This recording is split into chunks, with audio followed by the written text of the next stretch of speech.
Hey, it's Joel David Moore, and you're listening to WithoutYourHead.com. Welcome to the station of decapitation without your head. I'm Nasty Neil. That would make me terrible, Troy. Yes, and we're joined right off the bat here by Munro Chambers of, I'm calling it, modern cult classic Turbo Kid. Absolutely. I love this movie. Even right from seeing the trailer for it. Oh, thank you, man. Appreciate that. Mm-hmm. So, how you doing tonight? Good. Not a bad night. I'm in Toronto, so it's a little cold, but it's good. Yeah, everything. Yeah, we're in Massachusetts. It's cold here, but I'm sure it's much colder. Yeah, he's stealing our thunder. We can't really complain now. Yeah, it's usually people from Absolutely. LA, and it's like 80 or something. But so, how did you get involved? How did you get involved in Turbo Kid, and what about it interested you? Well, we heard about the project through a casting director in Toronto and a casting director in Montreal, and they're kind of looking for a kid. My name popped up, and then I met with the directors here in Toronto, and they talked about the script. I read it, and it was kind of it's a situation where you can't even say no to. You know, the script has a little bit of everything. It's got comedy, it's got a love story. You get to be a superhero and beat the bad guy and kiss the girl. It's not a bad situation. Yeah. Yeah, that is a good deal. I know, as you mentioned, it has like three directors. You know, what's that like to work with? Do they ever butt heads, or is it like a seamless transition? It's pretty wild. It was my first experience with any kind of multi-director. Like, I've never worked with two, so three was kind of wild. But they've known each other. Well, two of them are brother and sister, Johan and Anouk, and then Francois and Anouk's husband. So they're all kind of connected at the hip. They really are a three-headed dragon, but they both, or all three of them, have their own area of expertise, and they had a very seamless, very respectful way to go about things. So I don't know if it would work with other directors if they wanted to do a threesome for it, but they made it work, and it was a pleasure to work with them. Yeah. What was it like to play someone so much younger? I've kind of been used to it throughout my young career, I guess. You know, I've got that youthful face, so I've been technically in high school for 13 years. But no, it's fun, especially for this character, because it connected to my youth where, you know, the kid has the opportunity of a lifetime that every kid wants, is that to become a superhero. For me, it was Professor X knocking on my door and telling me I have a special talent and I got to go to the school and be an X-Men, you know? So he gets his opportunity being Turbo Man. Yeah. The movie, obviously, it's very violent and there's a lot of blood, but it's also like it's very innocent, especially, you know, the love story. And do you like that contrast in the movie? 'Cause it's also a very positive movie, I think, even though there's a lot of bleak content. Absolutely. I think it's a movie beside itself, and that was another big reason why I wanted to join on, because I never read a script that was that violent with the blood and the gore and the action, but this very, very charming love story that was really the core of it. It just kind of stood out, and it was very romantic, surrounded by all this blood and gore. It was really, really fun, and I think the positivity about it and how the kid kind of never swears during it, but everyone else does aggressively. Mm-hmm. And it's it's something beside itself, I think. Yeah.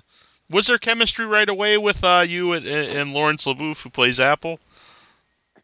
Yeah, I think so. I think me and her got along right away. She's just lovely. You know, she's as beautiful as she's as talented. She's an absolute pro. So when we kind of got together, and it was exciting for me to hear Apple's voice for the first time. So when we did our read through for our rehearsals, we both it just kind of came together. And then when Michael Ironside came in and did what he does, it just all started to fit. And then Aaron came from Australia, and he was perfect as this like Indiana Jones, Han Solo, Kiwi, and it all kind of just worked together. It was awesome. Yeah, there's some really every character in it is a character, and they all stand out and work together well.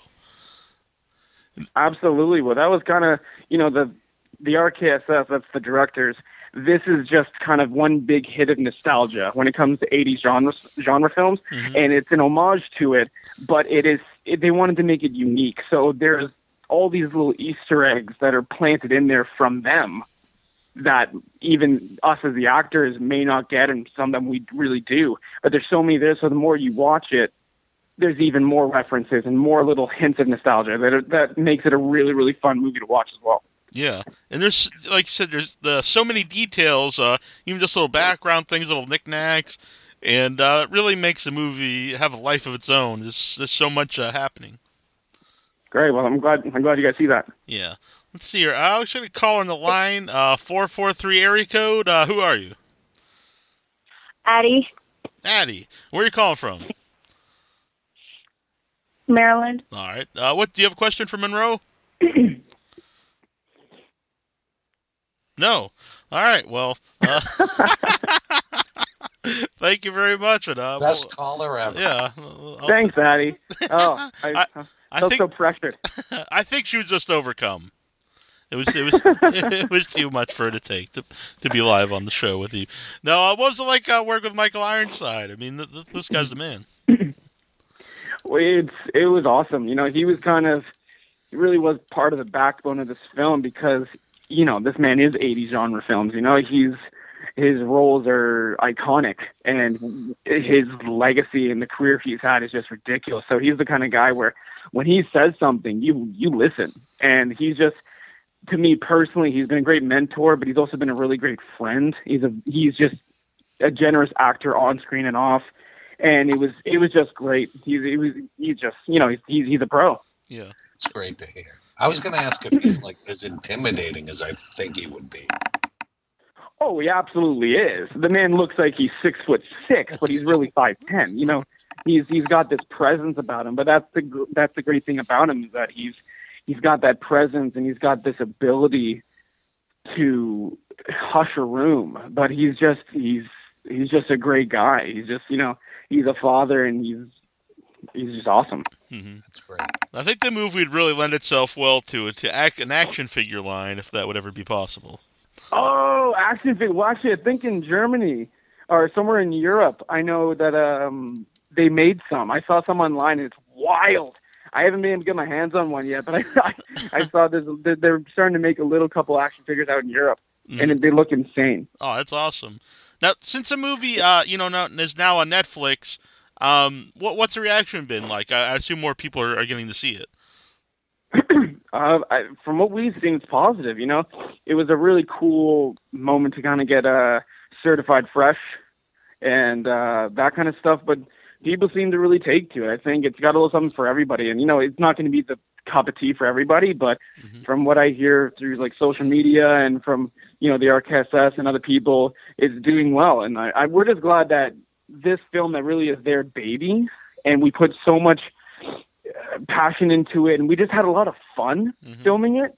We're just glad that's coming across, because you never know how films are going to come across, but we're glad that they're seeing how much fun we had with it. Yeah, there's a lot of people we have on the show from other from movies themselves. Like Nicholas Vince was a big fan of it from the Hellraiser movies, and I said that with everyone, and they agreed that you can really see the fun and like this is like a lot of love went into this movie, and it totally comes through. Exactly what you just said. Oh, thank you, man. I appreciate that, and I know the RKSS. You ever get to talk to them, they'll tell you like it was very stressful. It's being in the winter in Montreal, and we had time constraints, with budget or whatever have you. But everything that we had to either take away or add, it was always fun. They always made it a great environment, and working with Laurence and Ironside and Aaron and and Edwin, who plays Skeletron, we always remember to have fun, because if you don't, it doesn't come across. Mm-hmm. Now, when you guys premiered at Sundance, was that the first time you got to see the finished film, or had you seen it before that? So we saw kind of like a cut version of it before we went there, but that was the first time we got to see the final product with all the sound mixing and all that kind of stuff. Yeah, I was going to say, obviously we're there filming it, but once you hear all the music added in, what was that experience like? Because the music in it is perfect, even the theme right at the beginning and all the score of the film. Oh, well, thank you so much for that. That's actually JP. He was our director of photography and camera op as well.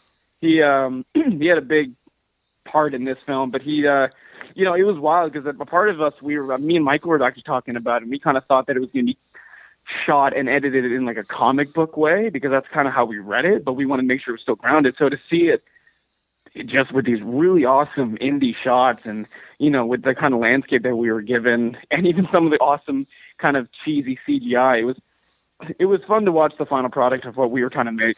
Yeah. Then what was it like watching with an audience? Well, see, that was the scary part. Yeah. we didn't know.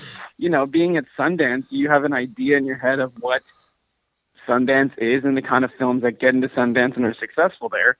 And so being a part of the Midnighters was fun, you know, with Eli Roth having a film there and Hellions with Bruce McDonald here in Canada.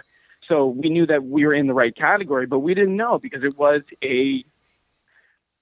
something that we think has never been done before, which is a goofy action horror film genre love story. You know, it has a lot of stuff to it, but seeing people laugh and see people kind of cheer during the film, that it gives you chills because they're picking up that it's not being taken too seriously. Yeah. And it was a really, really wild experience. Mm-hmm.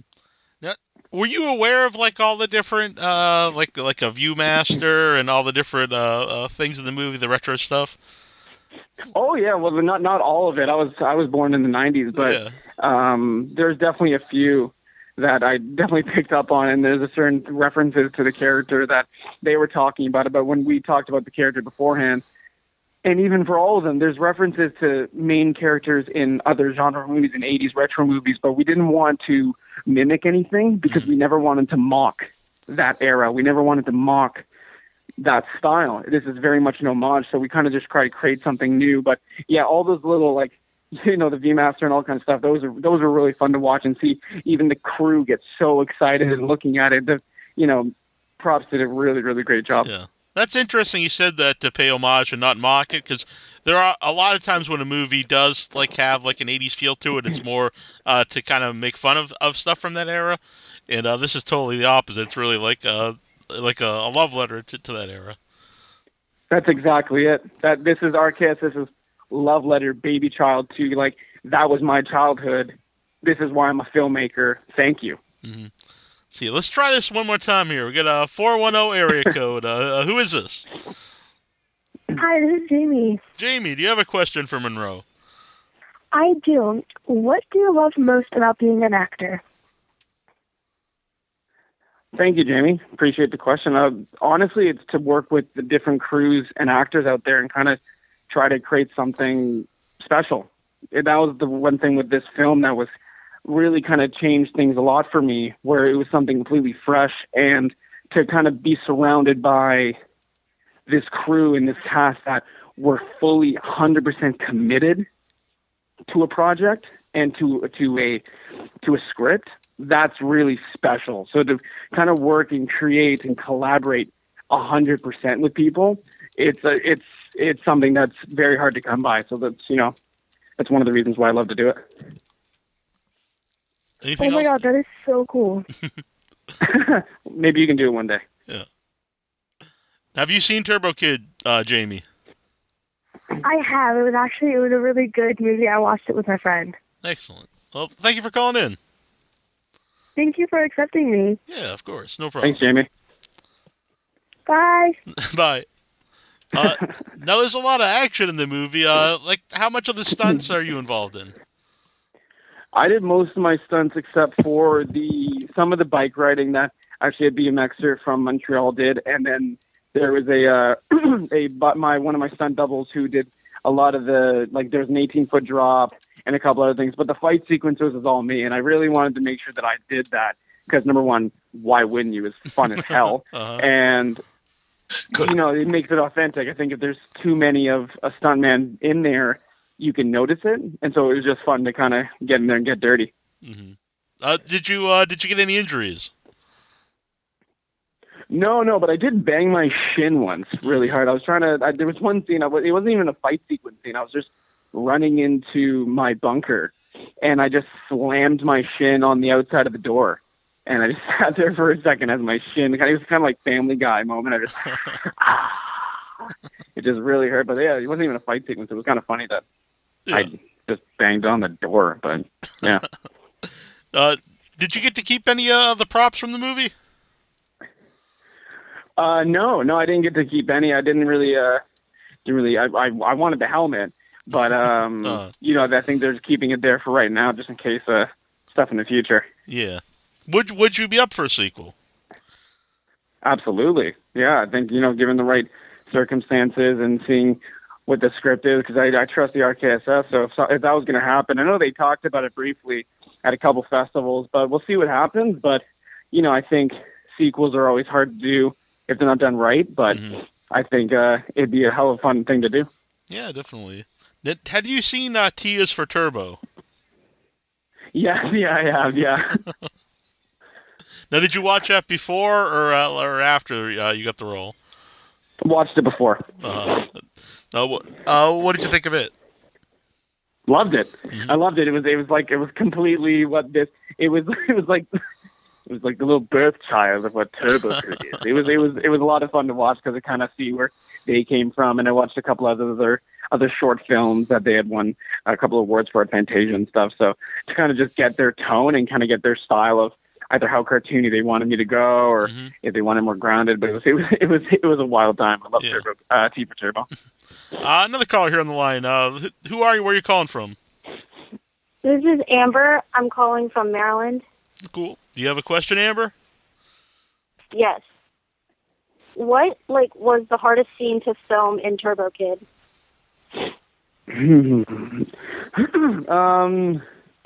It depends. There's a couple fight sequences scenes that were really hard to do just because we were chasing light. But I think one of the tough. Well, it could have been the. There's a scene where I'm kind of going through the robot graveyard, and during the scene, it's kind of our last day, and we were chasing the sun, so we had to run back and forth, and then it started to rain, and there's not supposed to be rain in the nuclear holocaust or desert winter, so there's a lot of things. Basically, the entire shoot had its ups and downs.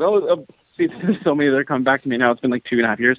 When we were in like the pool, which is like Dr. Seuss's pit, kind of like gladiator style, that was freezing. It was like -20, -25 Celsius in that pit. So we had like heaters, and so that sucked.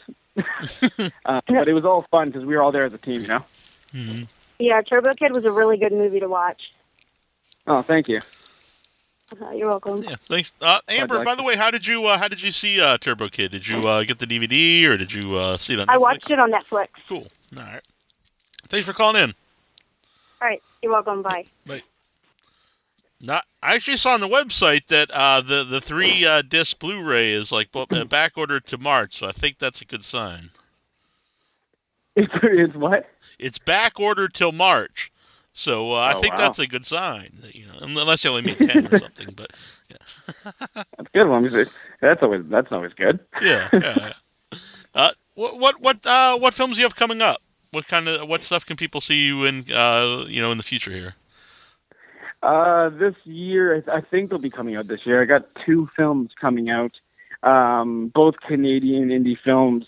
One's a country musical. It's called Country Crush, and it's that classic city girl meets country boy, and they kind of find some love and some conflict, and they sing a couple tunes. So that was kind of fun to kind of dip my hand in there and for a nice challenge. And then the second film is called Sadie's Last Days on Earth, and it's a very, very charming kind of it's like a coming-of-age story about a girl who has a crippling fear that the world's going to end December 21st. It's kind of like the 2012 Mayan calendar thing, but it's mainly about her finding her place and finding acceptance of being a weirdo, and then that's okay. Did you find that fans of yours from Degrassi High came over and watched Turbo Kid, and did they like it? Yeah, from what I gauged from social media and from people who came out to Toronto or in Montreal for Fantasia, they seem to really enjoy it. It's definitely very, very different from my stuff on Degrassi, which is great, which was a lot of fun. But they liked it because it's not just like a gore fest. It's the gore is supposed to be comical, it's supposed to be kind of funny, and they seem to like it. Yeah. I think if it wasn't as over the top, it would be in a way more gory, if that makes sense. Yeah, exactly, absolutely. Are you a fan of those kind of movies? What kind of movies do you watch? Oh, I like to watch a little bit of everything because I think in this industry, longevity is key, and longevity is the greatest form of success. And to have that, you have to have range. And so I think if you just hone yourself on one specific thing, although you can be amazing at it, at this day and age, I think it's nice to broaden yourself. So, I like, Fisher King is one of my favorite movies. Mrs. Doubtfire is one of my favorite movies. Remember the Titans. There was one film that's a kind of a genre film in the 90s, or I think it was the 80s. It's called Warriors of Virtue. Mm-hmm. Have you ever heard of that? Yeah. It's a kangaroo movie, but certain genre films, like, it's difficult, but I didn't really know, and I've gained a new perspective doing this film for those kind of films. Because I never really knew about it that much, but the Arcast has really showed me more, and just see how they get made is just insane. It's just incredible.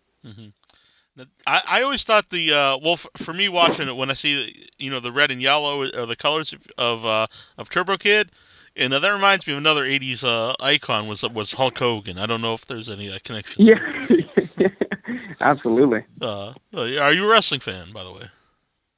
Yeah, I grew up a major wrestling fan. Yeah, I was like Jeff Hardy was one of my boys. No, nice. Good man. Yeah. Matt Hardy is currently the champion in TNA wrestling. Oh, is he? Yeah. That's awesome. Yeah. So, one negative thing here, because I did see actually when the movie came out, not negative about the movie itself, but for the movie it was actually the most torrented film the week it came out, and that even more so than like it was like the new Terminator and the new Jurassic Park. How much does that hurt like an independent film as opposed to a theatrical release film? Well, it's not great. It's not it's not ideal. It's kind of like that. It's kind of like a slap in the face with a kiss. Like it's really cool to hear that you're up there with the big dogs when it comes to most torrented films, but at the same time, it's getting torrented. So this film's still not doing. That's a tough one. But you're appreciative of people kind of making that effort to see the film, but at the same time, you wish that they did it in a way that would kind of give back to the filmmakers who made it. Yeah. I think it would also be hard to gauge for a movie that's not yet released on DVD how many of those people would go on then to actually buy it when it is released. I don't know. Exactly. Yeah. Caller, who are you? Where are you calling from? I'm sorry, I kind of have a cold. I'm calling from Catonsville, Maryland. Mm-hmm. You get a lot of fans here, Maryland. Oh, yeah. So, what's your question? I was wondering, how old he was. I'm 25. Are you serious? Is that good or bad? I'm like, no, because my friend was telling me about it, and I was like, she was telling me about it, and she called me, and she was like, oh my God, Emma, like, this is like, if you call this, you can actually talk to him. I was like, what? Like, it was like crazy. I was like, oh my God, I didn't believe it was real. Mm-hmm. It is real. So, oh my God. Were you hoping he was younger or older than 25? I don't know. I was just like, because I used to watch Degrassi all the time, and I would see him, and I was like, oh my God. Like, it was like, oh my gosh, that's crazy. All right. Well, anything else, Emma? No, I'm good. Thank you. Right, well, thank you for calling here. Thanks, Emma. Bye. Goodbye. So I'm glad everyone out there got to find out how old you are. I think it's been out there for a little bit, but that's always a funny question because I do look quite younger than I am. By the way, how can people follow you and what you're up to? Right now, it's just I got a Twitter handle. It's THE_Munro, and that's kind of the best way to see what I'm up to. Although most of the time I just tweet about the Toronto Maple Leafs. But I'm trying to get better at the whole social media thing. But for right now, it'll be if there's any updates on films that are going to be coming out in festivals or coming out in general, or if you want to hear more about the Leafs, I'm kind of that guy. Yeah. Well, you're Canadian, so I think that goes with that. What kind of Canadian would I be if I didn't support a hockey team, even if they're the Toronto Maple Leafs? Yeah. We're in Massachusetts, so the Bruins are pretty big here too. So. Oh yeah, they're okay. They're decent. They've won a couple Stanley Cups, I guess. Yeah. No, they're original six. They're okay. Yeah. Actually, my high school had a hockey team and a soccer team and no football team. It's very strange. Oh, really? Okay. Mm-hmm. But anyway, I want to thank you for coming on. It's been a lot of fun, and I hope people get to check out Turbo Kid because I really enjoy the movie. And I think really, if anyone, if you watch a trailer and you like the trailer, you're going to like the movie. Oh, thank you so much, man. I appreciate that. Yeah. Let's see. We do have one more caller here. We had a lot of callers tonight. Some of them were shy, but we're going to have one more. You got the last question here, 570 area code. Who are you? Where are you calling from? I assume Maryland. I'm Jamie. I'm calling from Pennsylvania. Oh, okay. Excellent. Made a liar. Not Maryland, this. Yes. Do you have a question for Munro? Yes. If you did a sequel to Turbo Kid, what type of storyline would you want to see them do? I don't know. I definitely would love I don't want to say anything because I don't want to give anything too much away. Mm-hmm. But I think the storyline for the kid, especially how comic booky it is, there's a lot for them to do. So I think, I kind of want to be surprised. I don't even want to kind of give too much away for people who haven't seen it. And, there's a lot of opportunity for them. So I don't know, but I definitely am excited for any kind of adventures that he may find himself. Okay. Were you a fan of... Sorry, I hope that's okay. I hope that's something. What would you like to see from the sequel? I guess maybe a little bit of more of the kid's backstory, or maybe they could bring Apple back because I really liked her. She was a good character. Mm-hmm. Yeah, I think that one would definitely have to happen. Yeah. I think that's the advantage to her being a robot. So it would be a far leap of faith.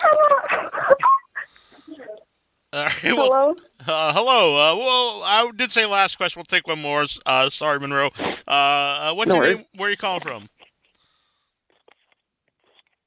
Hello. Hello. What's your name? Luna. Okay, Luna. Do you have a question for Munro?